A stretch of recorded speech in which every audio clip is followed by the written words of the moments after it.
की हवाएं जिसके नाम से कांपती थी, जिसका पाप लोग देश भर में फैला था, जिसके गुनाहों की लिस्ट इतनी लंबी थी कि वो कभी पूरी लिखी ही नहीं जा सकी।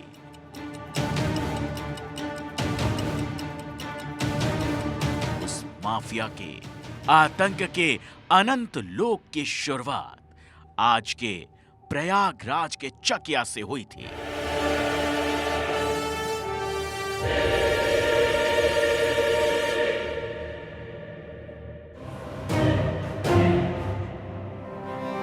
प्रयागराज यानी संगम नगरी।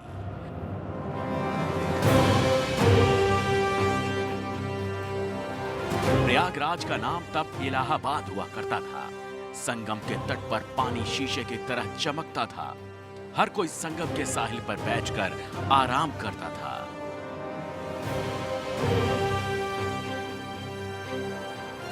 उन्नीस सौ 1980 के दशक में इलाहाबाद की सूरत बदल रही थी। बड़े बड़े सरकारी ठेकों की बोली लग रही थी। बदलते इलाहाबाद में छात्र नेताओं और शहर के दबंगों में रईस बनने की होड़ लग गई।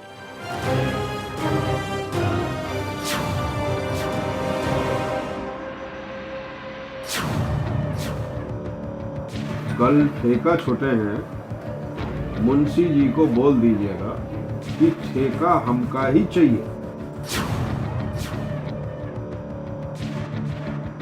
जी भाईजान।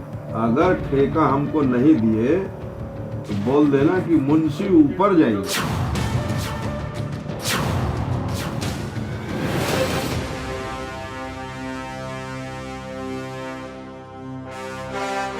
प्रयागराज की गलियों में अतीक नाम के गुंडे का कहर दिखने लगा।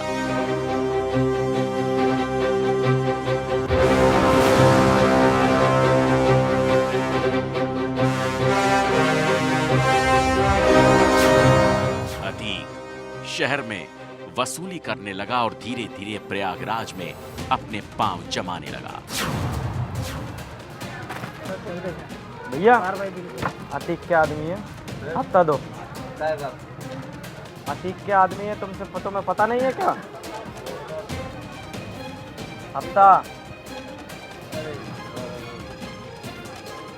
आगे से ध्यान रखना, ठीक है? हाँ भाई, हफ्ता दे। तुझे पता नहीं है किस चीज का हफ्ता? अतीक के आदमी हम देवे ना। आगे से ध्यान रखना है। अरे बिल्कुल बाबूजी। ठीक है, बस तो भाई हफ्ता निकाल। जब पता नहीं है हम अतीक के आदमी है। जल्दी आगे से ध्यान रखना, तो बात समझ में। ठीक है? वरना दोबारा समझाएंगे नहीं।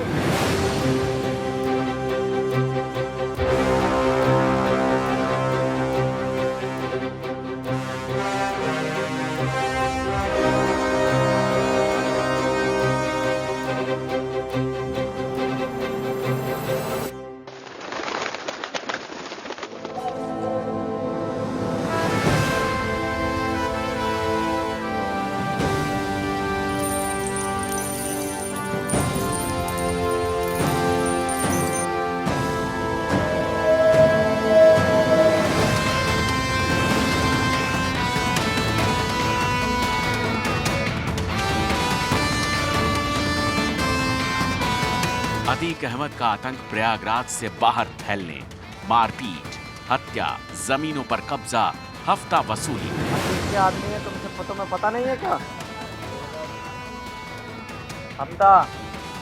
हफ्ता दे। तुझे पता नहीं है किस चीज का हफ्ता? अतीक के आदमी हम सब के सब अतीक अहमद के धंधे बन गए।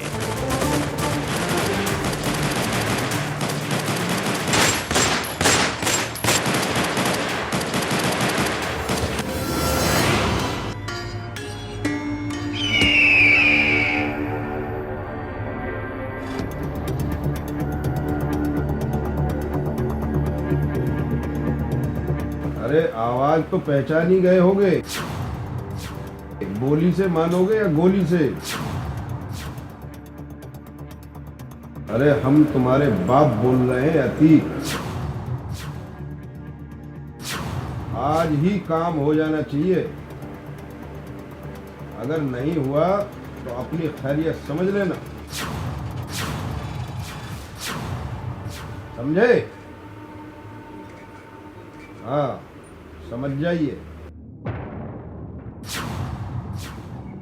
1979 में 17 साल की उम्र में अतीक अहमद का नाम थाने की दीवार पर चस्पा कर दिया गया जब उसने गुलाम नाम के शख्स की हत्या करवाई।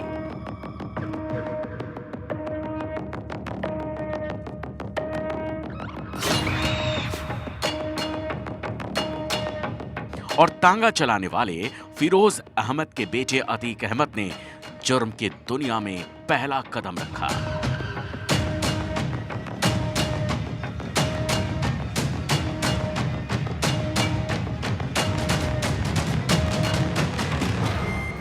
अतीक अहमद का नाम प्रयागराज के माफिया चांद बाबा और कपिल मोनिक करवरिया के कानों तक पहुंचा तो उनके कान खड़े हो गए।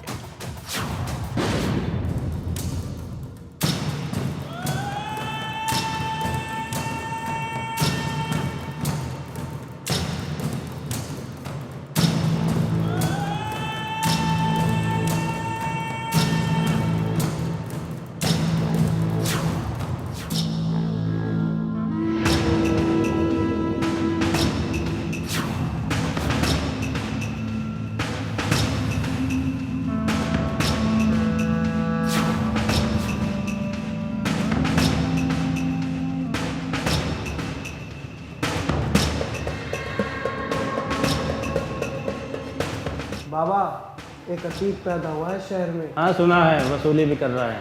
आप बोलो तो निकला दूं? नहीं बे, बरसाती मेंढक हैं, थोड़ा टटर करेंगे फिर अपना आप शांत हो जाएंगे। बाबा एक बार हुक्म करो, गोली वहीं मार दूंगा, आप बोलोगे क्या? बताएंगे बताएंगे। फिर क्या करना है?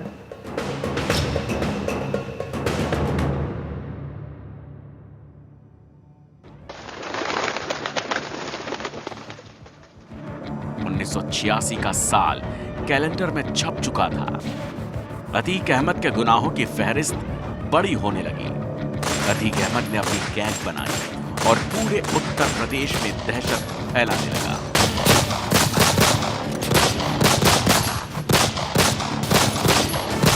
अतीक अहमद को उत्तर प्रदेश का पहला गैंगस्टर होने का तमगा मिल गया।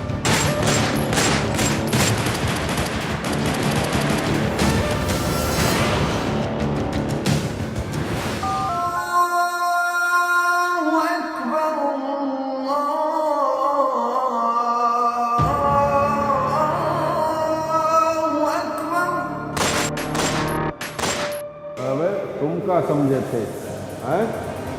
कि तुम ही बहुत बड़े गुंडा हो। ये इलाहाबाद है, पहले गोली बाद में बोली। अतीक अहमद और प्रयागराज का माफिया चांद बाबा आमने सामने आ गए।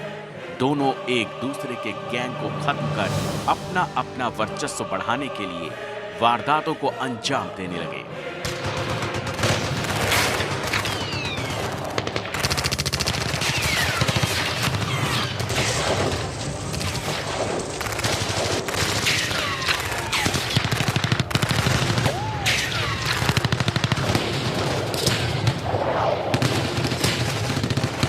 भाईजान, बाबा के आदमी बड़ा दिक्कत कर रहे हैं, क्या करना चाहिए उनके साथ?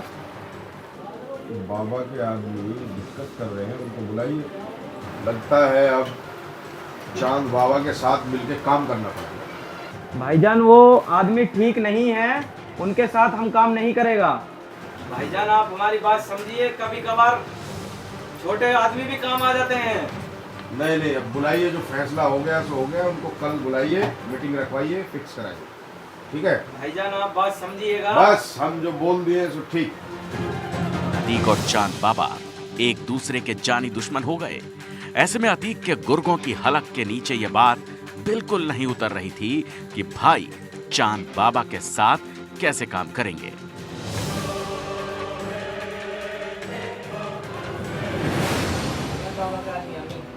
हाँ बुलाओ, अंदर बुलाओ।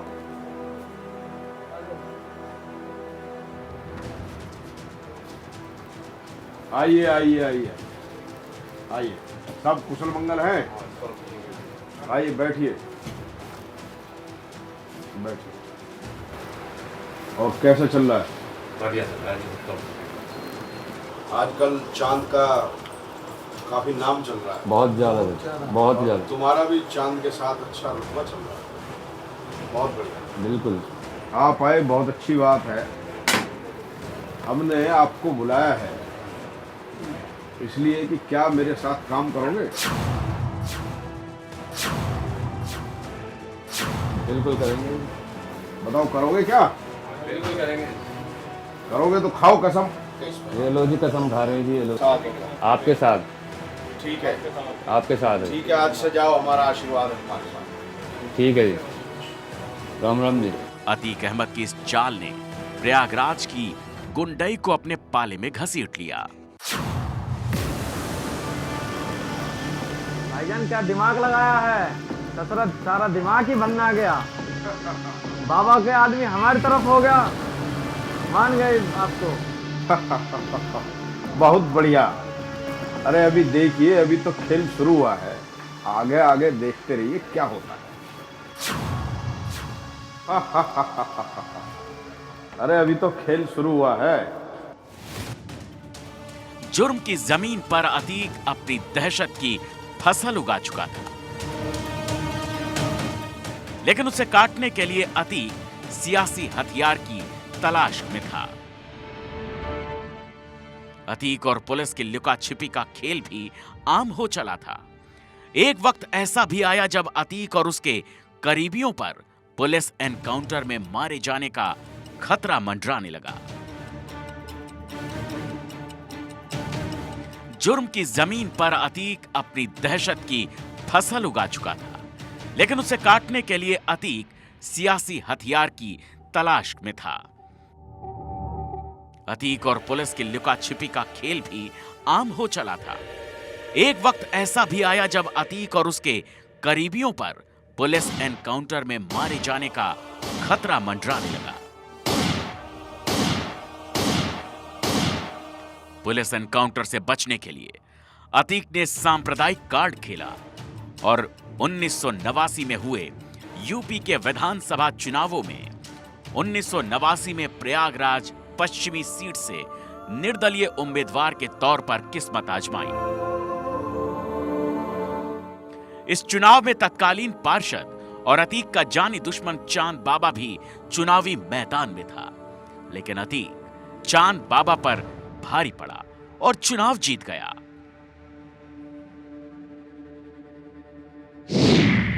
चैप्टर 2, जुर्म की दस्तक। अतीक चांद बाबा से भी ज्यादा खतरनाक हो चुका था।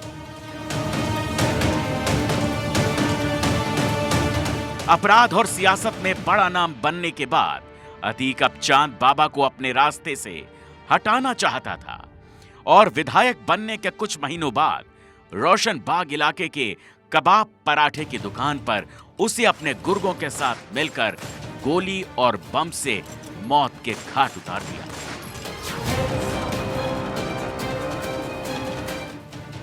बीच चौराहे पर दिन दहाड़े चांद बाबा की हत्या हो गई, जिससे पूरे पूर्वांचल में अतीक की दहशत फैल गई।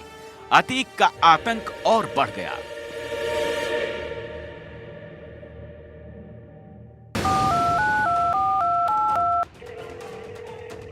हेलो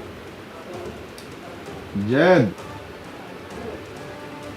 अरे भाई को छोड़िए, ये बताइए कि तुम उस जमीन पर निगाह कैसे गाड़े हो? तुमको मालूम नहीं है कि वो जमीन किसके पास है, किसकी है? यह समझ नहीं आता है तुम्हारी? जैद, तुम ठीक नहीं कर रहे हो। जानते तो हो ही हम कैसे हैं। तुम्हारे हाथ पैर तुड़वा के हॉस्पिटल पहुंचा देंगे। संगम नगरी में सांस लेना दुश्वार कर देंगे हम तुम्हारा। समझे कि नहीं? जानते तो हो ही। ठीक से समझा देंगे हम आपको वाला, ठीक है।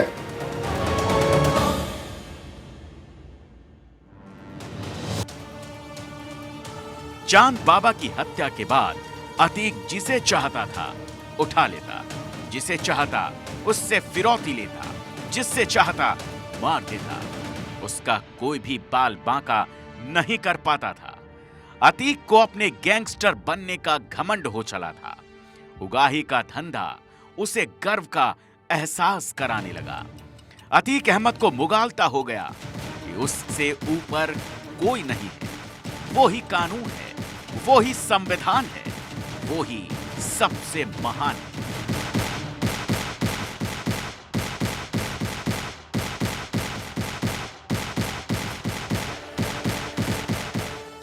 कहाँ बह रईस? अरे वो बहुत पर निकल रहे हैं का वकील के। जी भाईजान, उसके पर कतर दो। उसकी अखबार में कल खबर आ जाएगी। बहुत बढ़िया, बहुत बढ़िया, ठीक है, बहुत बढ़िया, शाबाश। अतीक अहमद का आतंक प्रयागराज से बाहर फैलने, मारपीट, हत्या, जमीनों पर कब्जा, हफ्ता वसूली, अतीक अहमद का धंधा बन गया।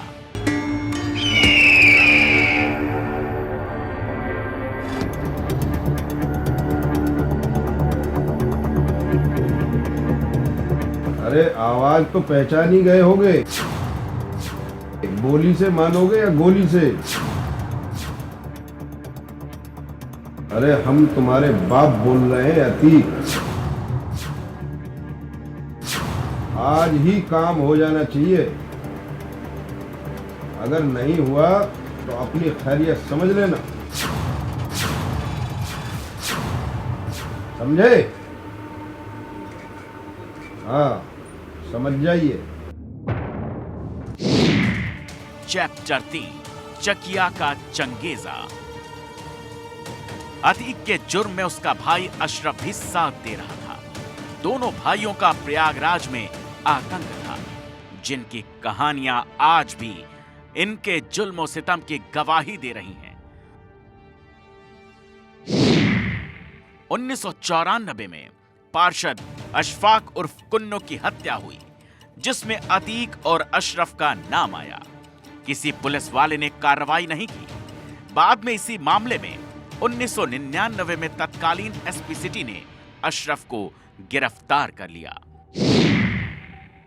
1995 में यूपी में सपा बसपा गठबंधन सरकार बनी। गठबंधन तोड़ने के लिए बैठक चल रही थी। बैठक के दौरान मायावती के साथ बदसलूकी हुई। इस गेस्ट हाउस कांड में अतीक अहमद की बड़ी भूमिका थी। 1996 में कारोबारी अशोक साहू हत्याकांड हुआ। अतीक के भाई अशरफ ने गाड़ी ओवरटेक करने को लेकर हत्या कर दी। इस मामले में अतीक और उसके पिता जेल गए। पुलिस इस मामले में सवालों के घेरे में आई, क्योंकि घटना के 2 घंटे पहले ही अशरफ की चंदौली में गिरफ्तारी दिखाई गई थी। 90 के दशक में तो अतीक का आतंक था ही, लेकिन उसने खौफ की एक और वारदात 2001 में लिखी। पार्षद नस्सन ने अतीक के खिलाफ आवाज उठाई तो चकिया में अतीक ने नस्सन को गोलियों से छलनी कर दिया। फिर 2005 में विधायक राजू पाल की हत्या ने यूपी के सियासत में घमासान मचा दिया। 15 जनवरी 2005 को बसपा विधायक राजू पाल की शादी पूजा पाल से हुई। उसी के 10 दिन बाद राजू पाल की बेरहमी से हत्या कर दी गई। दहशत फैलाने के लिए राजू पाल को प्रयागराज में दौड़ा दौड़ा कर मारा गया। राघवेंद्र, संदीप भैया और उमेश पाल जी, कोई गलती तो थी नहीं उनकी। जिस तरीके से उनकी निर्मम हत्या कर दी गई थी, अब वैसे इनके साथ भी हुआ। अब एक तरीके से तो ठीक नहीं हुआ। शासन प्रशासन अपने तरीके से कार्रवाई कर रही थी, जो वो ठीक था, लेकिन अब इतनी उनकी दुश्मनी थी कि दुश्मनों ने उनके साथ ऐसा किया। ये सब चीज़ें हैं। भाई जब सरेंडर कर दिया, एक कदम भी नहीं भागे, पिस्टल फेंक दिए, तो निश्चित तौर पर उनको पकड़ के पूछताछ किया जा रहा है। अलग अलग जेलों में उनको भेजा भी गया है। अभी इसकी जांच प्रक्रिया पूरी चल रही है। ये पूरा पुलिस विभाग का मैटर है।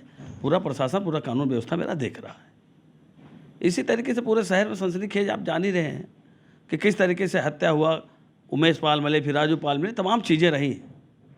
जो आम आवाम था, आम जनमानस के आवाज़ थे कि जो जैसा करेगा वैसा भरेगा। राजू पाल हत्याकांड के गवाह उमेश पाल का 29 फरवरी 2006 को अपहरण हुआ। अतीक और अशरफ के गुनाहों का सिलसिला यही नहीं थमता, बल्कि जारी रहता है। 2015 में अतीक ने अपने घर के पास रहने वाले हिंदुओं को परेशान किया। कसारी मसारी इलाके में हिंदुओं को घर छोड़ने को कहा। अतीक का कहना था कि कब्रिस्तान की जमीन पर हिंदुओं ने घर बनाया है। 2017 में अतीक के करीबी के बेटे को नकल के आरोप में शुआर्ट्स कॉलेज से टर्मिनेट कर दिया जाता है। इसके बाद आग बबूला अतीक अहमद कॉलेज पहुंचता है, मारपीट करता है। इस मामले में अतीक को पुलिस गिरफ्तार करती है और उसके बाद अतीक कभी भी जेल के बाहर नहीं आया। जेल में रहते हुए भी अतीक का आतंक खत्म नहीं हुआ। 2018 में अतीक देवरिया जेल में बंद था। लखनऊ से बिल्डर मोहित जायसवाल का अपहरण किया जाता है और देवरिया जेल में लाकर उसे पीटा जाता है। करोड़ों की संपत्ति हड़पने के लिए स्टैंप पेपर पर साइन होते हैं।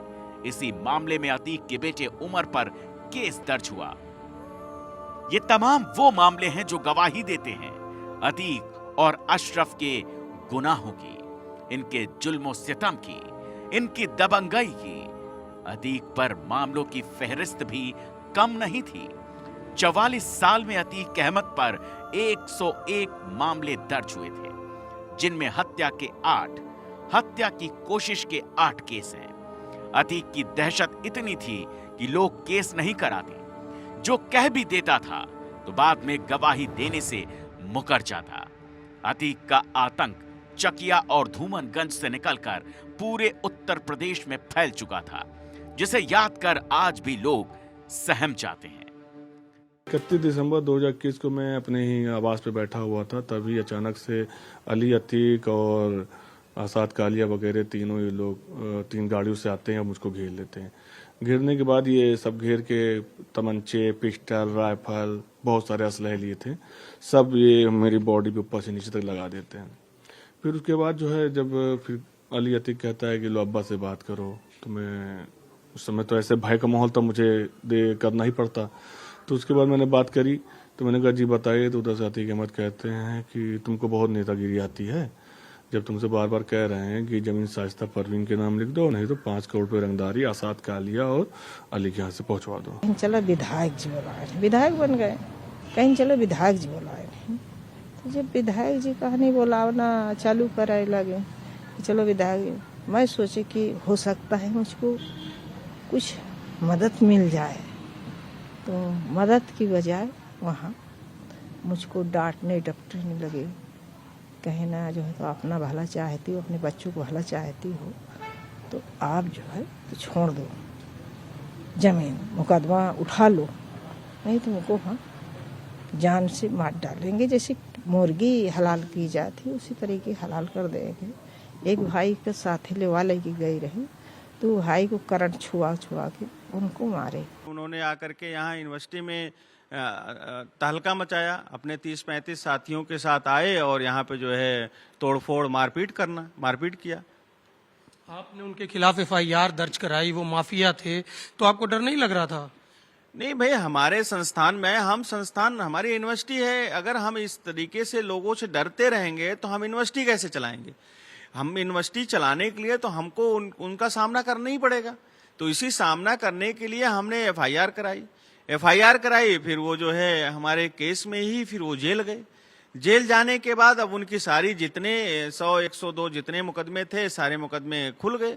वो हम धन्यवाद देंगे माननीय न्यायालय का उन्होंने सारे मुकदमों का संज्ञान लिया और सारे मुकदमे उनके खुल गए और वो फिर जेल में ही रह गए। हमको जो है लगातार 2019 से प्रताड़ित किया जा रहा था अतीक अहमद के द्वारा। अतीक अहमद के गुर्गे जैसे आसाद कालिया थे, अतीक अहमद, अशरफ, इन लोगों के कहने पे हमको जो है अक्सर टॉर्चर किया जाता था कि एक पैरवी थी मुकदमे की 302 हुआ था मरिया डीर में, बहुत चर्चित कांड था।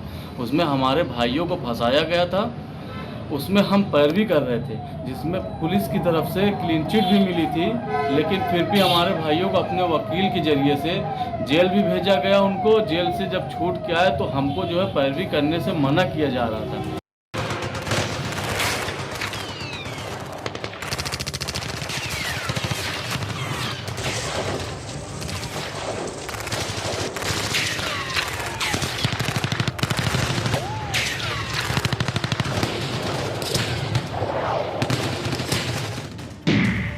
माननीय चैप्टर 4। अतीक का आतंक इतना फैल गया कि जनता भयभीत थी। चांद बाबा की हत्या के बाद तो अतीक के सामने कोई भी खड़ा होने की हिम्मत ही नहीं दिखाता था। अतीक प्रयागराज पश्चिम सीट से 1991, 1993, 1996 और 2002 में लगातार जीत हासिल कर विधायक बनता रहा। पहला 2 चुनाव वो निर्दलीय उम्मीदवार के तौर पर जीता। तीसरे चुनाव में भी अतीक निर्दलीय उम्मीदवार के तौर पर ही मैदान में उतरा, लेकिन सपा बसपा गठबंधन ने उसे अपना समर्थन दिया और उसके खिलाफ कोई प्रत्याशी नहीं खड़ा था। पूर्वांचल में अतीक ठेका, खनन, जमीन कब्जे के कैरेक्टर का कॉकटेल बन गया। 1995 में अतीक का नाम लखनऊ गेस्ट हाउस कांड में सामने आया, जब उसने सपा सरकार को बचाने के लिए मायावती और उसके दल के तमाम लोगों को बंधक बना लिया। गेस्ट हाउस कांड के बाद अतीक सत्ता का और करीबी बन गया। मुलायम का उस पर हाथ था। 1996 में अतीक को समाजवादी पार्टी ने टिकट दिया और वो एक बार फिर विधायक बन गया। 2002 से पहले सपा से अतीक का साथ छूट गया और सोनेलाल पटेल ने अपना दल का दामन थाम लिया और प्रदेश अध्यक्ष बन गया। 2002 के चुनाव में अतीक अहमद ने कई जगह हेलीकॉप्टर से चुनाव प्रचार किए और अपने साथ अपना दल के 2 और प्रत्याशियों को जीत दिलाई। 2004 में फिर से सियासी रुख बदला। सपा में न सिर्फ उसकी वापसी हुई, बल्कि मुलायम सिंह की पार्टी से वो फूलपुर से सांसद चुन लिया गया, जो कभी देश के पहले प्रधानमंत्री पंडित जवाहरलाल नेहरू की सीट हुआ करती थी। 2004 में सांसद चुना गया अतीक अहमद। 2008 में तत्कालीन मनमोहन सरकार गिरने की कगार पर आ गई, लेकिन इस सरकार को बचाने के लिए आपराधिक पृष्ठभूमि वाले 6 सांसदों को चुना गया। उनमें से एक अतीक अहमद था। उसने मनमोहन सरकार के पक्ष में वोट किया और सरकार बच गई। ऐसा नहीं था कि सफेद पोश बनने के बाद अतीक की काली करतूतें कम हो गई हों या फिर उसने जरायम से तौबा कर लिया हो, बल्कि यह कहा जा सकता है कि वक्त के साथ उसके अपराधों की तादाद बढ़ती चली गई। उसने सियासत को ढाल के तौर पर इस्तेमाल किया और हत्या, जानलेवा हमले, डकैती, अपहरण जैसी वारदातों को अंजाम देता रहा। सियासत में स्थापित होने के बाद उसने संगठित अपराधों पर ज्यादा फोकस किया और आपराधिक घटनाओं के बजाय अपना आर्थिक साम्राज्य मजबूत करने में लग गया। तमाम बेनामी संपत्तियां बनाई, करीबियों के नाम पर करोड़ों अरबों के ठेके लिए और बाद में कमीशन लेकर उन्हें दूसरों को दे दिया। करीब 12 राज्यों में अतीक का कारोबार फैल गया। अंत का आरंभ 2004 का दौर था। देश में लोकसभा चुनाव का माहौल था। प्रयागराज की पश्चिम सीट से विधायक अतीक अहमद फूलपुर लोकसभा से सपा के टिकट पर सांसद बन गया। विधायक की सीट खाली होने पर अतीक ने अपने छोटे भाई अशरफ को उपचुनाव में उतारा तो बीएसपी ने राजू पाल को अतीक के भाई के सामने खड़ा कर दिया और बीएसपी के राजू पाल अतीक के भाई अशरफ को हराकर विधायक बन गए, जिससे अतीक टूट गया। हेलो, अबे हमारी नाक कटवा दिए हैं, जिंदगी तबाह बर्बाद कर दिए हैं। आज तक ऐसा नहीं हुआ है। अतीक के मर्जी के बगैर पत्ता भी नहीं हिलता है और आज तुमने हमारी जिंदगी का बहुत बुरा किया। क्या हुक्म दे तुम्हें? तुम जानते नहीं हो कि क्या करना है? गाड़ दो जमीन में सब, ठीक है? ध्यान रखना, इसका बदला जरूर लेना है। हमारी मूंछों पर ताव देकर हमारी मूंछों नीचे नहीं होनी चाहिए, ठीक? ओके। तारीख 25 जनवरी 2005, जगह प्रयागराज। विधायक बनने के बाद राजू पाल जनता की सेवा में जुट गए, लेकिन डॉन अतीक अहमद बदले की आग में जल रहा था और 25 जनवरी 2005 को बीएसपी विधायक राजू पाल एसआरएन हॉस्पिटल से निकले। विधायक राजू पाल अपनी गाड़ी खुद चला रहे थे। अतीक के शूटर्स ने राजू पाल को दिन दहाड़े गोलियों से भून दिया। बीएसपी विधायक राजू पाल की हत्या के बाद यूपी में कोहराम मच गया। सांसद अतीक और उसके परिवार के खिलाफ केस दर्ज हुए और जेल अतीक के लिए खेल बन गया। विधायक राजू पाल की हत्या के बाद उपचुनाव में अतीक का भाई विधायक बन गया, लेकिन 2007 और 2012 में राजू पाल की पत्नी पूजा पाल ने चुनाव जीता। अतीक फूलपुर से सांसद था, लेकिन उसे सपा ने 2009 में टिकट नहीं दिया, जिसके बाद वो फिर से अपना दल के खेमे में पहुंचा। इस बार उसने प्रतापगढ़ लोकसभा सीट चुनाव के लिए चुनी। जीतने से ज्यादा सपा को हराने का अतीक ने प्रण लिया था। सपा ने बाहुबली रघुराज प्रताप सिंह उर्फ राजा भैया के रिश्तेदार अक्षय प्रताप सिंह को लोकसभा का टिकट दिया। हालांकि अतीक के लड़ने का फायदा कांग्रेस को हुआ और रत्ना सिंह को जीत मिली। अतीक की वजह से सपा को हार का सामना करना पड़ा। 2012 में अतीक की फिर से सपा में वापसी हुई। 2014 में सपा के टिकट पर श्रावस्ती से चुनाव लड़ा, लेकिन हार का सामना करना पड़ा। 2016 में अतीक ने कानपुर कैंट से विधानसभा चुनाव लड़ने की तैयारी शुरू कर दी। 1500 गाड़ियों के काफिले के साथ कानपुर पहुंचा, जिसकी वजह से कई इलाकों में कई किलोमीटर का जाम लग गया। अतीक की एंट्री तो डॉन वाली थी, लेकिन 2017 विधानसभा चुनाव से पहले अखिलेश शिवपाल के बीच पार्टी पर कब्जे की जंग तेज हुई तो अतीक निशाने पर आ गया। उसका टिकट कट गया। बाद में हाई कोर्ट की फटकार के बाद पुलिस को फरवरी 2017 में आखिरकार अतीक को गिरफ्तार करना पड़ा और उसके बाद वो लगातार जेल में ही रहा। जेल से अतीक गैंग को चलाता रहा। 1985 से लेकर 2023 तक उस पर 101 मुकदमे दर्ज थे। अतीक अहमद यूपी का सबसे बड़ा माफिया बन गया था। उत्तर प्रदेश के अलावा बिहार में भी हत्या, अपहरण, जबरन वसूली जैसे केस दर्ज थे। देवरिया जेल में बैठे बैठे लखनऊ के एक व्यापारी का अपहरण करवा लिया। इसी मामले में सुप्रीम कोर्ट के आदेश पर उसे गुजरात की साबरमती जेल भेज दिया गया। गैंगस्टर अतीक अहमद का भौकाल देखकर बड़े हुए उसके बेटे भी जुर्म का रास्ता अपना चुके थे, या यूं कहें अतीक ने खुद ही अपने बेटों के लिए जुर्म का रास्ता चुना।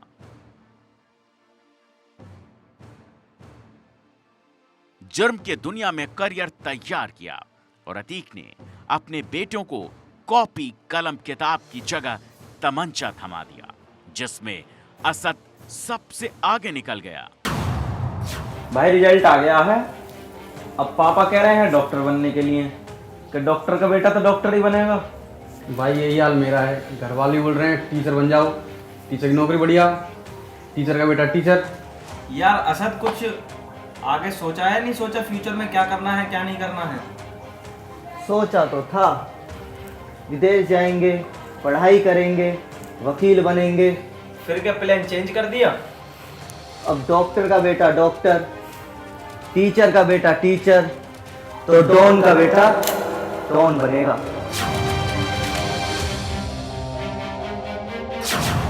वकील बनने की तमन्ना लिए कभी अतीक का बेटा असद विदेश पढ़ने की ख्वाहिश रखता था, लेकिन गैंगस्टर पिता और बदनाम कुनबे के कुकर्मों ने असद को कानूनी किताबों की जगह जुर्म के किताबें थमा दी और पढ़ाई में टॉपर माफिया अतीक का बेटा असद पिता का टॉप का शूटर बन गया।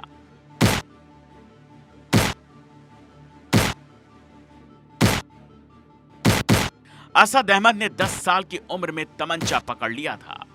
10 साल का असद अपने मामा इमरान की शादी में तमंचे से गोलियों की बरसात कर रहा था।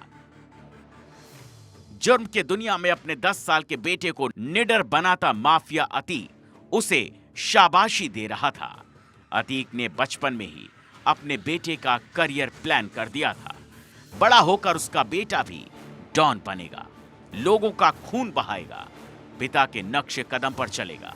और जैसे जैसे अतीक का बेटा बड़ा होता गया, बड़ी वारदातों को अंजाम देता गया।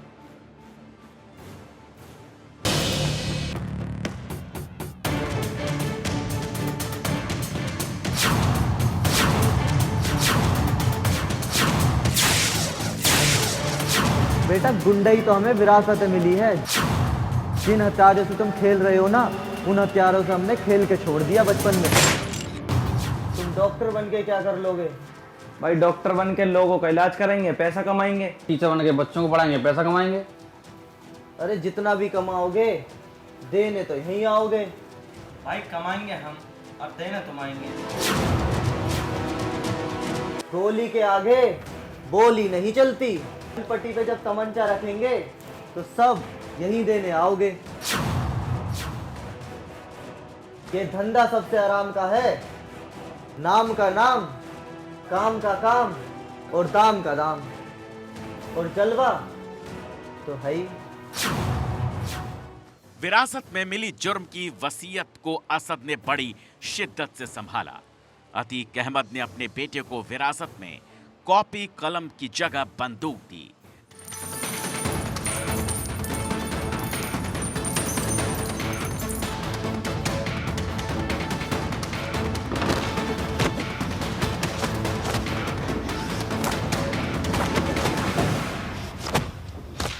बस्ते की जगह बम दिया और खून से लथपथ वो खूनी किताब दी, जिसे पढ़कर उसने जुर्म की दुनिया में ऐसा खौफ पैदा किया जिससे प्रयागराज क्या पूरे पूर्वांचल में धुआं धुआं हो गया।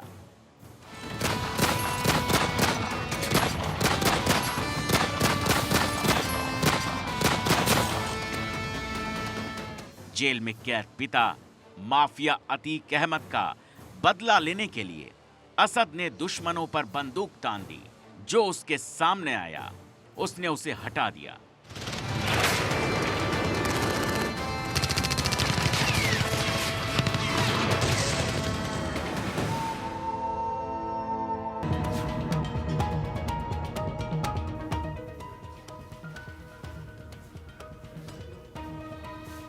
अरे क्यों मुंह लटका के आए होगे साबिर? अरे भैया वो कॉलेज का प्रोफेसर है, बड़ा परेशान कर रहा है। हाँ लो पिछली गली से। ठीक है भैया। अब दहशत बनाने के लिए ये सब तो करना पड़ेगा। गैंगस्टर अतीक अहमद ने प्रयागराज में अपनी दहशत की ऐसी गोलियां दागी जिससे संगम का पानी लाल हो गया। और उसने अपने 5 बेटों को भी यही सबक दिया। अतीक के जेल जाने के बाद असद ने पूरे गैंग की कमान अपने हाथ में ले ली।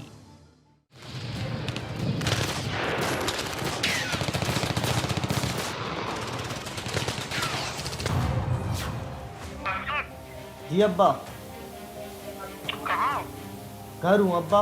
सुनो, जी। सामने से मिलो। ये आसमान बड़ा उड़ रहा है, थोड़ा ठिकाने लगाओ इसको। जी अब्बा। ठोक दूं क्या इसे मैं? सुनो, सर, जी अब्बा। घोड़े को नाखून बनने से पहले ही काट देना चाहिए। ठीक है अब्बा। ताकि आगे दिक्कत ना करे। ठीक है अब्बा। कहते हैं अतीक के बेटों को रात में लोरी नहीं, खूनी वारदातें सुनाई जाती ताकि ख्वाब में भी वो अपने मिशन को पूरा कर सके, ख्वाब भी जुर्म की तहरीर लिख सके। पिता अतीक के दिए गए आदेश पर असद जुर्म की दुनिया में अपनी दहशत कायम करने लगा और अतीक के नाम फिर से दहशत की दुनिया में गूंजने लगता है।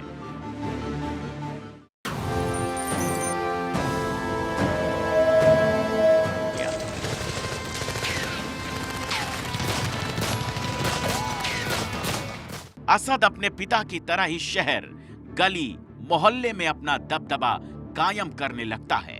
पिता अतीक के तरह असद ने भी ठेकों पर कब्जे करना शुरू कर दिया, उगाही का अपना धंधा बना लिया। असद भी बड़े बड़े ठेकेदारों को धमकाने लगा।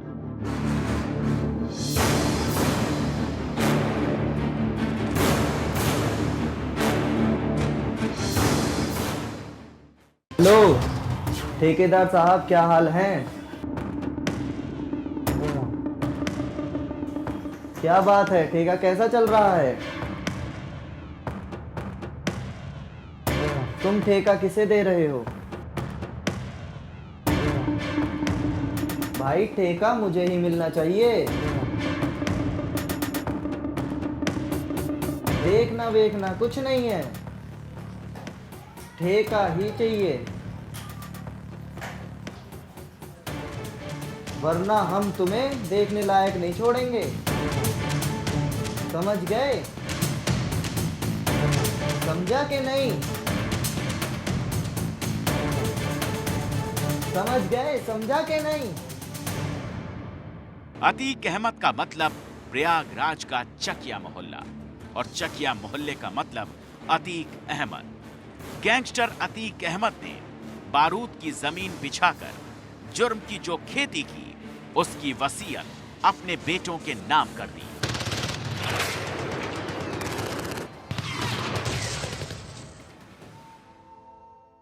और बेटा असद अतीक अहमद के बताए रास्ते पर अपनी वसीयत की लकीर को लंबा करने लगा।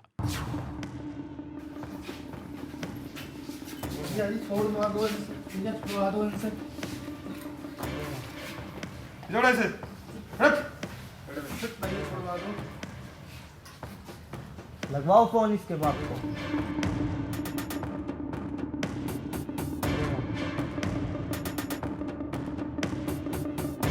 ये छुड़वा दो। आवाज नहीं। ये छुड़वा दो। बोला ना आवाज नहीं। भैया छुड़वा दो ना। अरे बोला तेरे को आवाज नहीं।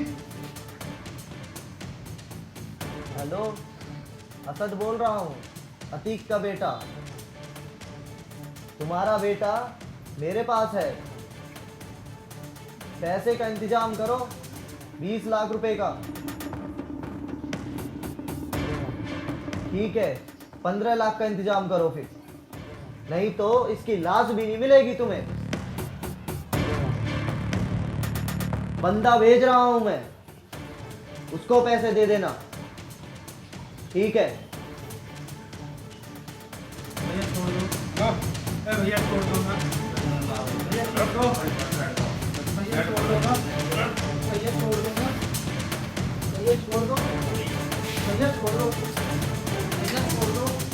भाइयों के जेल जाने के बाद अब अतीक के गैंग की कमान पूरी तरह से असद ने अपने हाथों में ले ली। जेल से अतीक के आदेश पर असद वारदातों को अंजाम देने लगा। अतीक जिससे पैसा चाहता, असद उसको धमकी देकर पैसा निकलवाता। मतलब अतीक के पूरे काम की कमान अब असद के हाथों में आ गई। हेलो, अतीक का बेटा बोल रहा हूँ असद। अब्बा ने काम बोला होगा 50 लाख रुपए के लिए। ठीक है, लड़का भेज रहा हूँ, उसे दे दीजिएगा। और सब ठीक है। जेल में बंद माफिया अतीक अहमद बाहर की दुनिया में अपनी दहशत को कायम रखने के लिए अपने बेटों से वारदात को अंजाम दिलवाता, अपने दुश्मनों की हत्याएं करवाता, व्यापारियों से पैसे वसूल करता। गैंगस्टर अतीक इस बात को बहुत अच्छी तरीके से जानता था कि अगर वर्चस्व कायम रखना है तो इलाके की हवा में बारूद का घुलना होगा, शहर के माहौल को तनावपूर्ण रखना होगा। अपने नाम और दहशत को जिंदा रखने के लिए माफिया अतीक अहमद अपने बेटों को जुर्म की दुनिया में पूरी तरह से लॉन्च कर देता है।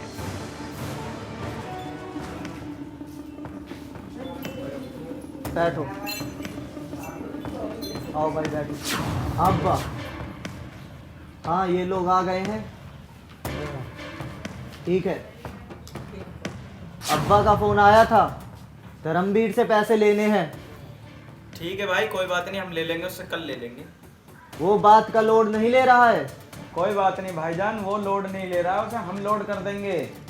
गैंगस्टर अतीक अहमद की गैर मौजूदगी में उसकी पत्नी शाइस्ता परवीन की निगरानी में असद वारदातों को अंजाम देने लगता है।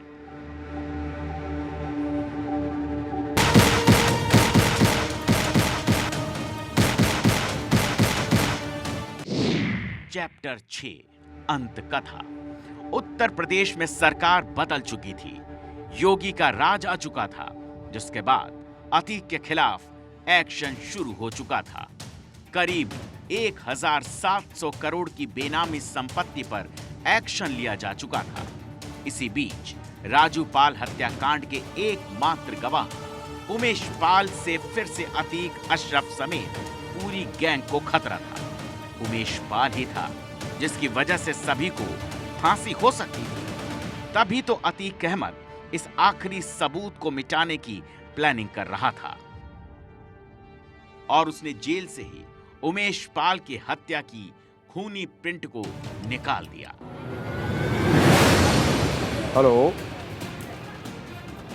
हाँ, अपनी भाभी से और भाई से टच में रहना।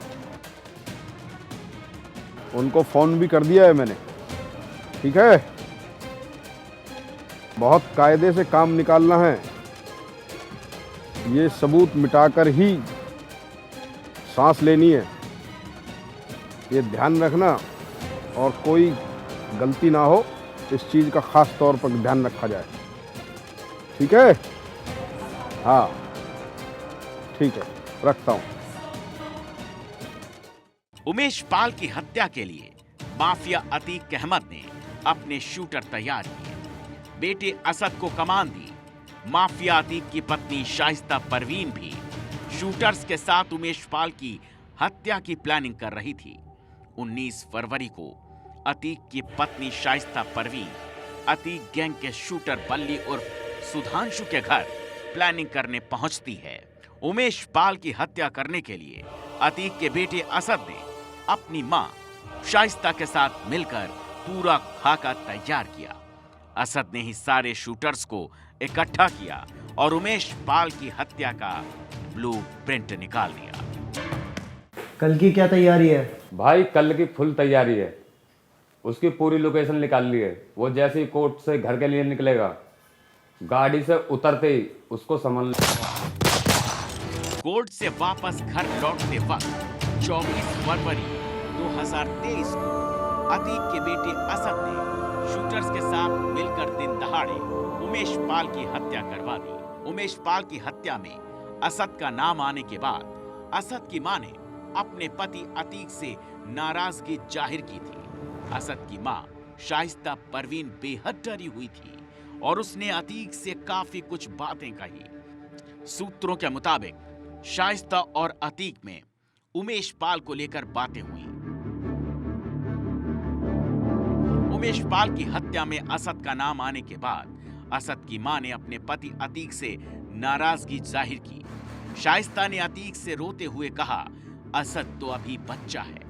शाइस्ता से अतीक ने कहा कि असद शेर का बच्चा है, उसने शेरों वाला काम किया है। आज असद की वजह से मैं 18 साल बाद सुकून की नींद सोया हूं। उमेश के चलते मेरी नींद हराम हो गई थी। तुम बेवजह मेरा मूड खराब मत करो, सब मैनेज हो जाएगा। उमेश पाल की हत्या के बाद पूरे देश में हाहाकार मच गया। विधानसभा में मुख्यमंत्री योगी आदित्यनाथ ने माफियाओं को मिट्टी में मिलाने का प्रण लिया। सीएम योगी आदित्यनाथ के निर्देश पर एसटीएफ और पुलिस ने ताबड़तोड़ कार्रवाई की। कई शूटर्स को गिरफ्तार किया। 2 शूटर एनकाउंटर में मार गिराए गए। माफिया अतीक और उसके कारोबारियों के मकानों और दुकानों पर बुलडोजर चलने लगा। अतीक के बेटे असद की तलाश में पुलिस दिन रात एक किए हुए थी। 49 दिन बाद पुलिस लगातार असद की तलाश में उत्तर प्रदेश से दिल्ली और दूसरे राज्यों में सर्चिंग ऑपरेशन चला रही थी। पुलिस लगातार अतीक के बेटे असद के करीबियों और उसे पनाह देने वालों से पूछताछ कर रही थी। लेकिन 49 दिन बाद माफिया के बेटे को पुलिस ने मिट्टी में मिला दिया। उमेश पाल की हत्या करने के बाद असद प्रयागराज से, लखनऊ से, दिल्ली से मध्य प्रदेश और फिर उत्तर प्रदेश के झांसी में छिपकर रहने लगा। तारीख 13 अप्रैल 2023, जगह झांसी। 49 दिन बाद 13 अप्रैल को पुलिस के पास दिल्ली से इनपुट आया कि उमेश पाल हत्या का आरोपी अतीक का बेटा असद और शूटर गुलाम दोनों झांसी में हैं। असद की तलाश में खाक छान रही पुलिस एसटीएफ ने फौरन असद और गुलाम की लोकेशन ट्रेस कर ली। असद और गुलाम दोनों डिस्कवर बाइक से भाग रहे थे। एसटीएफ ने दोनों से रुकने के लिए कहा। असद ने एसटीएफ पर फायरिंग कर दी, जिसके बाद यूपी एसटीएफ ने उमेश पाल हत्याकांड के मोस्ट वांटेड असद और शूटर गुलाम को मुठभेड़ में मार गिराया।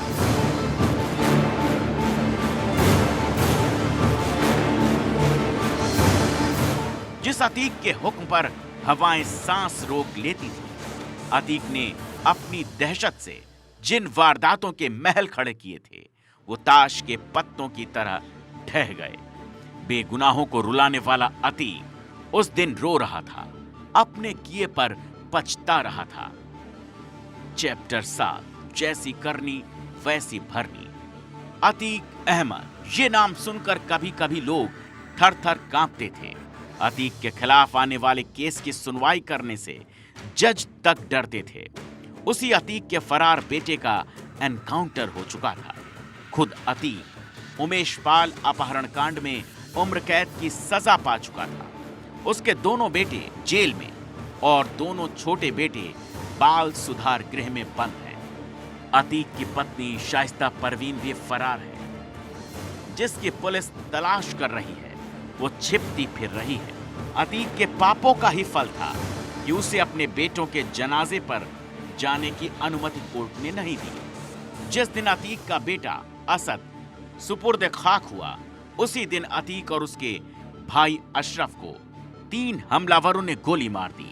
पुलिस कस्टडी में ही ढेर कर दिया।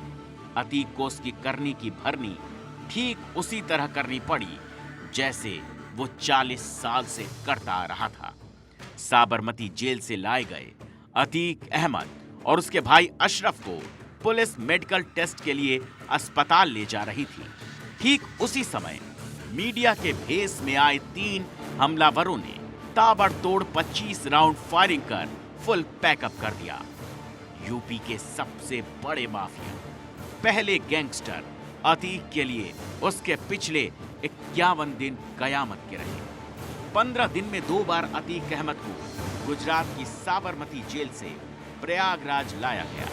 उमेश पाल अपहरण कांड में उसे उम्र कैद की सजा हुई। तीसरे नंबर का बेटा असद झांसी में एनकाउंटर में मारा गया। खुद अतीक 4 दिन की पुलिस रिमांड पर था जब उसके भाई अशरफ के साथ हत्या कर दी गई। कभी लोगों को डराने वाला अतीक अहमद पहले से हत्या का डर सता रहा था, जो उसकी बातों से साफ साफ नजर आ रहा था।